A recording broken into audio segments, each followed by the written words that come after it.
गडद निळे जलद भरून आले, शीतल तनु चपल चरण अनिल गण निघाले, गडद निळे जलद भरून आले. गोयचे भूषण, गोयचे रत्न बाकीबाब बोरकर हांच्या 40व्या स्मृती दिसा निमतान आणि सध्या गोंयांत जोरदार बरसपी पावसाच्या मृदगंधात गोमंतक टीव्हीच्या माध्यमांतल्यान बाकीबाब बोरकर हांकां आदरांजली भेटयतना आणि ह्यो मेघवृष्टी पळोवन तांच्या स्मृतिगंधांतल्यो कविता सहज गुणगुणावप जाता. गडद निळे जलद भरून आले, शीतल तनु चपल चरण अनिल गण निघाले, गडद निळे जलद भरून आले. सध्या गोंयचो आमचो सैम पावसान न्हावन धुवन पाचवोचार सुंदर सोबीत टवटवीत आणि प्रफुल्लीत जालेलो आसा. मात बा भ बोरकर म्हणजेच गोंयचे आमचे लाडके कवी बाकीबाब बोरकर जेन्ना निसर्गाचेर भरभरून प्रेम करतात आणि निसर्गाचेर कविता करून ह्या निसर्गाची स्तुती करता तेन्ना ह्या निसर्गान एक शृंगार परिधान केला अशें आमकां भासपाक लागता. खरें म्हटल्यार आमचें माणकुलेशें गोंय पयलीं सावन सोबीत सुंदर, त्याच बरोबर गोंयची संस्कृताय ही कितलीशीच ग्रेस्त आसा. हेच सौंदर्य फुडें व्हरपा खातीर आनी लोकां मेरेन पावोवपा खातीर गरज आशिल्ली ती म्हटल्यार एका दिव्य कविवर्याची. आनी ताकाच लागून गोंयच्या ह्या धर्तीचेर 1910 सालांत कुडचडे ह्या गांवांत नोव्हेंबराच्या 30 तारखेक बाकीबाब बोरकर हांचो जन्म जाता. आमच्या गोंयच्या निसर्गाचेर प्रेम करीत निसर्गांतल्यान प्रेरणा घेवन ताणें कितल्योश्योच कविता कितलेशेच काव्य निर्मिती केले आणि आपल्या शब्दांतल्यान आपल्या कवितेच्या माध्यमांतल्यान गोंयची संस्कृती आसुनी गोंयचो निसर्ग आसुनी हो ताणें 7 समुद्रा पार पावयलो. अशें हे आमचे गोंयचे भूषण गोंयचे रत्न म्हटल्यार बाकीबाब बोरकर. तांच्या 40व्या स्मृती दिसाच्या निमतान गोमंतक टीव्हीच्या माध्यमांतल्यान तांकां एक ल्हानशी आदरांजली म्हणून आमी ही कार्यावळ घडोवन हाडटा. उदरगतीच्या मार्गार चलता आसतनात यदा कदाचित भविष्यात जर ह्या गोंयच्या सुंदर निसर्गाचें अस्तित्व खंय तरी शेणलें जाल्यार निश्चित बाकीबाब बोरकर ह्यांच्या कवितेंतल्यान आमकां सापडटलें, हातूंत कांयच दुबाव ना. बाकीबाब बोरकर ह्यांच्या कवितेंतलो हो सुंदर निसर्ग आमचें गोंय, आमचें दायज, आमची संस्कृताय फुडल्या पिळगे मेरेन पावोवपा खातीर एक ल्हानसो यत्न करुया ह्या कार्यावळींतल्यान. चला. गडद निळे जलद भरून आले, गडद निळे जलद भरून आले, शीतल तनु चपल चरण अनिल गण निघाले, गडद निळे जलद भरून आले. दिन लंगुनी जायगिरी पद उमटे क्षितिजावरी, पद्मराग वृष्टी होय माड भव्य न्हाले, गडद निळे जलद भरून आले. गडद निळे जलद भरून आले. बाकीबाब बोरकर हांच्या प्रत्येक कवितेन निळ्या रंगाचो हो उल्लेख आसताच. आनी निळो रंग हे म्हटल्यार एक अनंत आणि गूढ हाचें प्रतीक. आणि बाकीबाब बोरकर हांच्या गूढ जिवना बद्दल जाणून घेवपा खातीर आमी आयल्यात माधवबाब बोरकर हांच्या घरा. आमचे गोंयचे ज्येश्ठ साहित्यीक आणि त्याच बरोबर बाकीबाब बोरकर हांच्या कुटुंबियांतलेच तांचे कुळांतलेच म्हणूं येता. भायर बऱ्यो पावसाच्यो मृगगंधा चालू आसात, तातूंतूच बाकीबाब बोरकर हांच्या स्मृतिगंधाचेर आमी उजवाड घालीत तांच्यो यादी ह्या बाकीबाब बोरकर हांच्या 40व्या स्मृती दिसांतल्यान तुमच्या मुखार हाडुया. आणि सगळ्यांत पयलीं माधवबाब बोरकर सर तुमकां खूब खूब येवकार ह्या कार्यावळीक. देव बरें करूं. तूं म्हणटा गडद निळे जलद भरून आले. हांव अशें म्हणटा झाडे झाली निळी करांगुळी गोवर्धन.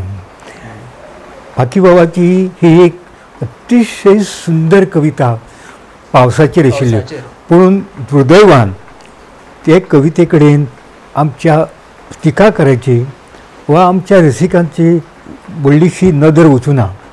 पूण ती एक बऱ्यांतली बरी कविता पावसा संबंदूच आसा. सर, हांवें सुरवातेक म्हटलें की बाकीबाब हे म्हटल्यार दैवी कविवर्य, ते तांकां संत सुद्दां म्हटल्यार एक चुकीचें थारचें ना. तुम्ही बाकीबाब हांचो खूब सहवास खूब लागच्यान पळयला प्रवास. सो तुम्ही बाकीबाब हांचें वर्णन कशें म्हणून करता? आता तुवें म्हळें न्ही, बाकीबाब हो वृत्तीन धार्मीक नाशिल्लो हें स्पश्ट करूंक जाय.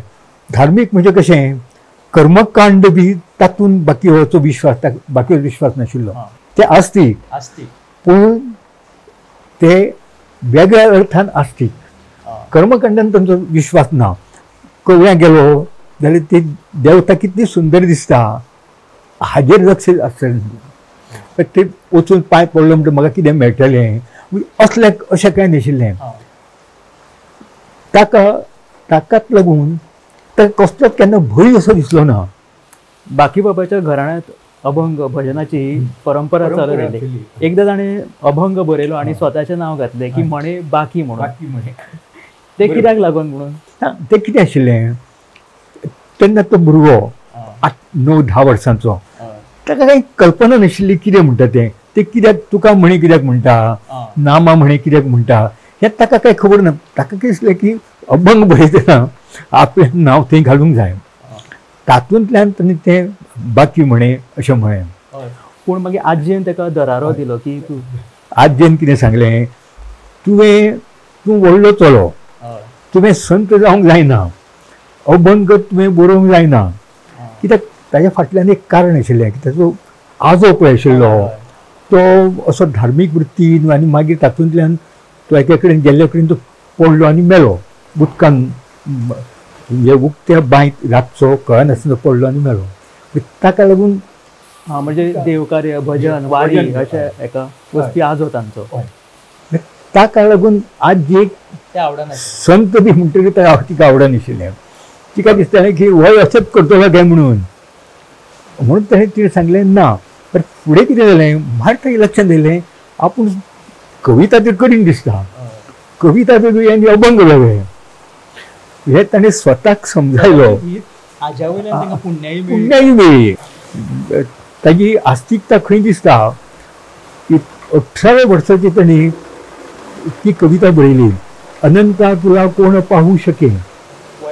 वयाच्या 18व्या वर्सा 1928 बरयली ती कविता. आनी सामकें निमाणें तुका मेळटा तमस्तोत्र वा नाही पुण्याची मोजणी नाही पापाची टोचणी जिणी गंगोहाचे पाणी अशें असो बाकी होचो आध्यात्मीक प्रवास जालो. इवन बाब अजय वैद्य सुद्दां गजाली करता ताणें खूब बरें सांगलें की ताका खंय एकदां पाडगांवकारान म्हटलें, कितें तरी एक प्रश्न विचारलो तेन्ना खंय ताणें सुंदर उत्तर दिलें. बोरकरांना एकदा मंगेश पाडगावकरांनी मुलाखत घेताना एक प्रश्न विचारला होता. पाडगावकर असं म्हणाले की बोरकर, तुम्ही एकाच वेळी योगी आणि भोगी असे कसे? तर बोरकरांनी पट्टीशी उत्तर दिलं होतं. बाकीबाब म्हणाले, Padgaonkar, I am interested in everything but involved in nothing. त्यामुळे हा सगळ्यामध्ये अतिशय इंटरेस्टेड असलेला पण सगळ्यापासून दूर असलेला निरपेक्ष वृत्तीचा असा कवी होऊन गेला. असे बाळकृष्ण भगवंत बोरकर म्हणजे आमच्या सगळ्यांचे बाकीबाब त्यांचा 8 जुलै 2024 40वा स्मृतिदिन. 1984 मध्ये 8 जुलैला त्यांचं सकाळी 9:50 निधन झालं. त्याच्या 3-4 दिवस आधी ते आजारी होते. डॉक्टरांचे सगळे प्रयत्न चालू होते. मध्ये 2 दिवसानंतर थोडे जागे झाले. त्यांची अतिशय गाजलेली कविता समुद्र बिलोरी आहे ना, त्यांना सुनीताबाई देशपांडेंनी ऐकून दाखवली. पण कविता संपल्यानंतर त्याने विचारलं, ही कुणाची कविता आहे? आणि सगळ्यांच्या काळजात अर्थात धस्स झालं. त्याच्यानंतर बाकीबाब पुन्हा शुद्धीवर आले नाहीत. सगळे प्रयत्न थकले आणि मराठी आणि कोकणी काव्य स्वतःच्या लेखनातून अजरामर करणारा हा कवी आपल्या दिगंताच्या प्रवासाला निघाला. बाकीबाब बोरकरान सगळ्यात पहिले पुस्तक जे उजवाडाक हाडले ते प्रतिभा. त्याचबरोबर सासा हे सुद्धा खूप गाजलें. बरोबर. नामना खंयच्या पुस्तकांतल्यान मेळ्ळी?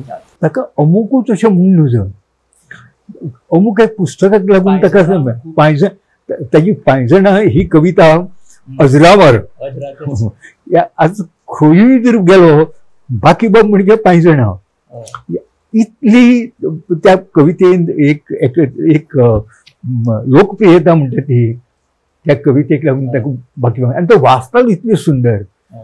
ना तुम्ही जे म्हटले पळय पैजणां म्हणजे आमी ती पैजणां बिजणां ती सोंगां सुद्दां ताजेर आयली पूण केन्नाय बाकीबाब बोरकराची जेन्ना आमी कविता वाचता किंवा ती आयकता तेन्ना अशें दिसता की खरेंच हे आमी त्या काळातले गोंय कशें आशिल्लें हे साक्षात पळयता. म्हणजे आतां कशें रिलाचें माध्यम येयलां आमी खंय सैममोगी आतां पावस बरो पडलो निसर्गाच्या सान्निध्यांत गेले ते टिपून दवरपा खातीर आमी व्हिडिओ शुटींग करता पूण त्या काळात जर कितें आशिल्लें जाल्यार तो एक शब्दाचो सामर्थ्य आशिल्लो आनी बाकीबाब बोरकरान हेच केले ते शब्दान मांडून दवरले आनी आयज आमच्या साक्षात दोळ्या मुखार ते प्रकट जाता. अशें दिसता की हांव त्या काळान वचून हे प्रत्यक्षात पळयता कशें अनुभवता कशें म्हणून हांव सर म्हणटा तांकां की दैवी कवी संत कित्याक मुळातूच तो निसर्ग कवी.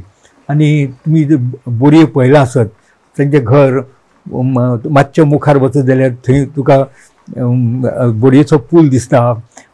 थंय ताजे तें एक तेन्ना गाजिल्ली कविता मुसाफिरास तातूंतल्यो कांय वळी तुका प्रत्यक्ष दिसता. आतां म्हण तो मोडक्या पुलावरून तो मोडको पूल गेलो आतां थंय एक चीच आशिल्ली काळवंडली जळे चिंच ही न सळसळे अशें म्हणून त्यो वळी ती चीज हाली हाली सुद्दां आशिल्ली बोरयेचे बाकीबाब बोरकर आणि त्याच्या बापायन वांगडा बांदले आणि अजूनही ते आसा थंयचे थळावे मागणी करतात की त्याचे स्मारक जावचें. मला असं सुचवायचं आहे की बाबा बोरकर यांचं चिर स्मृती असं स्मारक झालं पाहिजे.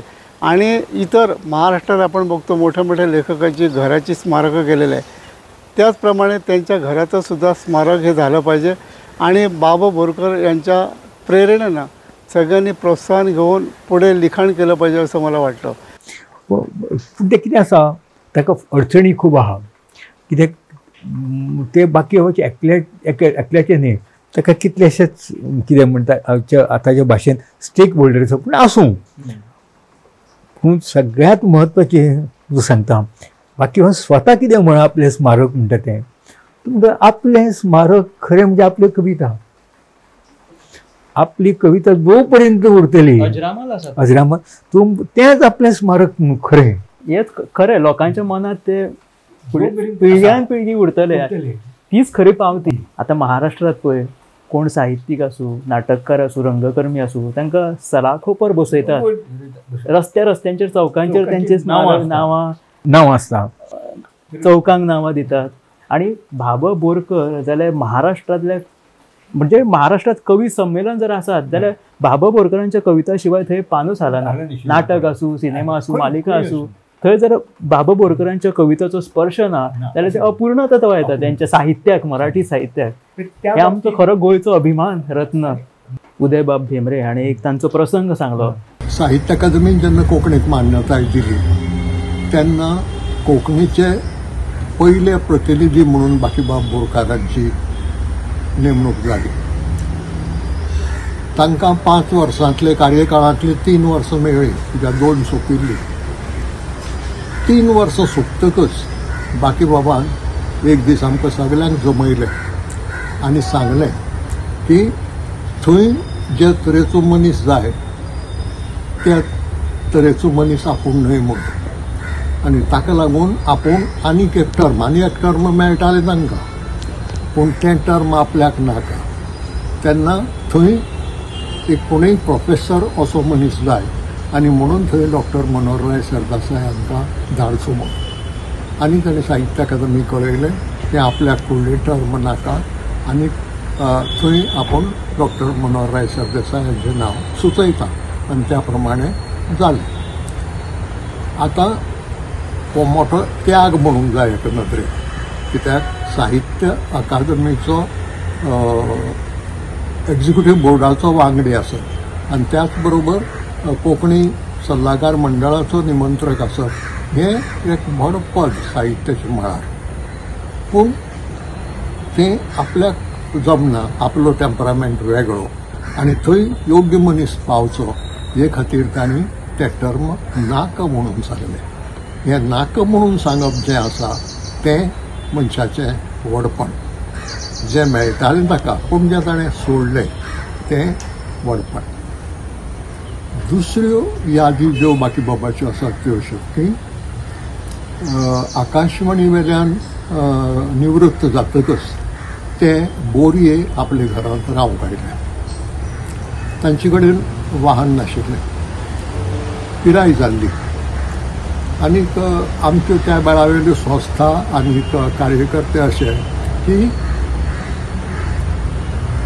बाकी बाब अमूक दिसा मडगांवां कार्यक्रम दवरला आनीक तूं आमचो मुख्य सोयरो, तूं यो इतलें म्हणून सांगप आनी येवप. बाकी बाबान हय म्हणप. तांची येवपा वचपाची तयारी कोणेच करप ना. एक कारण आशिल्लें की त्या संस्थांक तांक नाशिल्ली, पूण तें येवजय नाशिल्लें की बाबा तो जाणटो मनीस तो येतलो कसो. मागीर कार्यक्रम जाता म्हणसर तिळसांज जाता, एखादी मातशी रात जाता, तो वतलो कसो परतो घरा हाचो विचार करपूच ना. आनी ताजेंय व्हडपण अशें की ताणें तें विचारप ना किंवा ते विशीं वायट धरप ना. आनी म्हाका याद जाता पुण्यांत उण्यो 2 खेपो मडगांवांत ताका आपयला, कार्यक्रम जाला आनीक बाकी वचपाचो कांयच कार्यक्रम करूंक ना. ताका लागून तो आमगेर रावला. आनीक म्हजे नदरेन तें म्हजें भाग्य. बाकी बाबा सारको साहित्यीक आमगेर येवन रावलो, आमचे बरोबर सादेपणान जेवलो वागलो. म्हणटकच हें आनीक एक बडपण की बाकी बाबान केन्ना सांगलें ना आपल्याक टॅक्सी धाड किंवा आपल्याक मोटारीन पावय. बसीर बसून बोरयेच्यान आयलो, दुसऱ्या दिसा बसीर बसून परत बोरये गेलो. हें बडपण खूब थोड्या लोकां मदीं आसता आनी जें बाकी बाबा मदीं भरपूर प्रमाणांत आशिल्लें. पूण खूबदां तशें जातालें की तेन्ना आतांच्या भशेन वाहनां कोणाच कडेन नाशिल्लीं. कोणाक आज तुका वाहनां म्हणटा ती 7 तेंप पावल्याक तुका प्रत्येका कडेन वाहन आसा. तेन्ना वाहनां नाशिल्लीं. बरें मोटार बसी 8 उपरांत तुका मडगांवच्यान जर पणजे येतलो जाल्यार तुका बस नासताली, अशें आसतालें. त्या परिस्थितीन तो एकदां तो म्हणटालो की आपली वेवस्था तुमी करात. पूण हेच व्हडलें न्हू, येता म्हणटा तो, ना केन्नाच म्हणना तिणें. बाकी बाब हो जागतीक पावंड्या वयलो कवी. आतां तुमी जागतीक पावंड्या वयलो विशय काडलो म्हणूनच विचारता तुमकां. बाकीबाब बोरकर हाचो प्रत्येक भाशेचेर तितलोच एक प्रभुत्व आशिल्लें. पोर्तुगीज भाशेन खंय ते बरें उलयताले. पुर्तुगीज भास म्हणटा ती तेजी म्हणजे ताजी स्वताची भास जाल्ले भशेन हांवें एकदां आयकलां. हांवें दोनूय भाशांनी उलयलें तें आयकलां. इतलें सुंदर तेजे पुर्तुगीज उलोवप. आनी तें पुर्तुगीज उलोवप कशें की पुर्तुगीज एक्सेंटान उलोवप. तो एक फ्रेंच मनीस एक ताच्या आत्मचरित्रांत ताणें एक याद बरयल्या. स्पॅनिश एक तेन्नाचो एक मोठो पुढारी आयिल्लो आनी बाकी बाब दोगांयकी उलोवंक जाय आशिल्लें. तो म्हणलो आपल्याक पुर्तुगेज येना, बाकी बाब म्हणलो आपल्याक स्पॅनिश येना, पूण पुर्तुगेज आनी स्पॅनिश ह्यो भाशा लागींच्यो. म्हणलो तूं पुर्तुगेजीन उलय, स्पॅनिशान उलय, हांव पुर्तुगेज उलयतां. 1 वर सुमार तांचे दोगांचें संभाशण जालें, संवाद जालो आनी दोगांकी कांय चडचण येयली ना. बाकी बाबा तो कितें उलयता समजतालें, ताका बाकी बाब कितें उलयता समज. निमाणें ताणें ताका विचारलें सगळें जातकीर तूं खंयच्या युनिवर्सिटीन शिकला काय म्हणून. बाकी बाबा आपूण खंयच्या युनिवर्सिटीन शिकूं ना. इतले भाशेचेर मास्टरी. इंग्लिशीन तो केन्ना केन्नाय अनुवाद करी. ते सुद्दां कशें मॅट्रिकल स्ट्रक्चर दवरून मूळ कवितेचो छंदाक बरोबर ते रायम स्कीम बी दवरून तसो अनुवाद करप. हाका एक वेगळ्या तरेचे भाशेचेर एक प्रभुत्व लागता, छंदशास्त्राचेर प्रभुत्व लागता. इंग्लीश लिटरेचर आशिल्लें ते फक्त मॅट्रिक. कॉलेजीक गेले पूण ताका ना वाचून ताणें वाचन कितल्योश्यो भाशा येताल्यो तितून. हिंदी तो शिकून नाशिल्लो पूण आयकून शिकलो आनी हिंदीन कवी रचनाय केल्यो. म्हणजे अशा तरेचो जाका आमी मल्टी डायमेन्शनल कवी अशें व्यक्तिमत्व बाकीबाब आशिल्लो. हे सगळे दैवी गुण दैवी गुण अवगतूच आशिल्ले. He was a born poet म्हणटा पळय न्ही, तसो बाकी हो बॉर्न पोएट. ह्याच निमित्तान बाकीबाब बोरकर यांच्या 40व्या स्मृती दिसाच्या निमतान आम्ही ही कार्यावळ घडून हाडली. वेगवेगळ्या मानेस्ता बद्दल त्यांचे विचार ऐकून घेतले. त्याचबरोबर आमचे ज्येष्ठ साहित्यीक माधवबाब बोरकर यांच्यानी खूप बरो परिचय दिलो आणि हांगाच आम्ही ह्या कार्यक्रमाची सांगता करता. पूण सांगता करच्या पयलीं पायजणां हे गीत गुणगुणत ह्या कार्यक्रमाची सांगता करता. बाकीच्या आवाजान ती आसा ती युट्यूबाचेर मेळटा. ना म्हाका पाठ ना ती. हांव म्हटल्यार तुमी म्हाका साथ दिता. बाकी बाबाक बाकी वचे ते एक वैशिश्ट आसा ताका रोखडीच पाठ जाताली. सहज सर गुणगुणटा आणि ह्या कार्यक्रमाची सांगता करता. त्या दिसा वडा कडेन, त्या दिसा वडा कडेन गडद पिंचना मंद मंद वाजत आली तुझी गो पायजणा. त्या पडले सगळ्या राना शिरशिरून थांबली पाना. कवळी जाग आयली तणा झेमत जाग आयली तणा झेमत झेमत ना. देव बरें करूं. देव बरें.